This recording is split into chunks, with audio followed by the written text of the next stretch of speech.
Və həmçinin tahuriyyət mə'in və ibahatuhu. Yəni, suyun təmiz olması. Suyun təmiz olması nə deməkdir? Yəni, suya nəcis qarışmaması. Tahur mənə idi? Təmiz olsun. Allah suyu o xilqətdə yaratdığı sudur. Yəni, çaya getmişsən, bulanlıq suyu var. Dəstəmaz ala bilərsən? Ala bilərsən. Çünki Allah o suyu elə yaradır. Gölə getmişsən, yaşıl kimi suyu var. Neysə, dəstəmaz ala bilərsən? Başqası varsa avlə, daha təmiz su ilə alasan. Amma ki, olmayan yerdə o nədir? Tahur su, yəni Allah onu elə yaradır. Quyudan su çıxır, quyudakı su duzludur. Dəstəmaz almaq olar? Bəs vəsfi deyişi bax. Elə yaradır. Allah elə yaradır, əhsənsən. Allah onu elə yaradır. Deməli, tahur su nədir? Dəniz suyu, dəstəmaz almaq olar? Yaşıldır dəniz suyu. Olar. Elə yaradır, duzludur. Olar. Nəyə görə? Allah elə yaradır.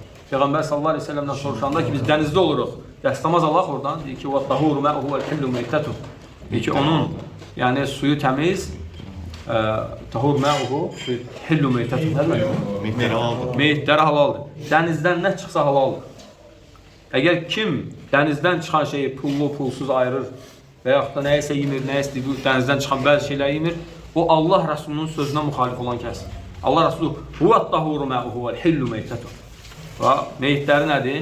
Hətta balıq üzə çıxıb dalğa onu çölə atsa belə nə edirsən? Halaldır o. Yeyə bilərsən.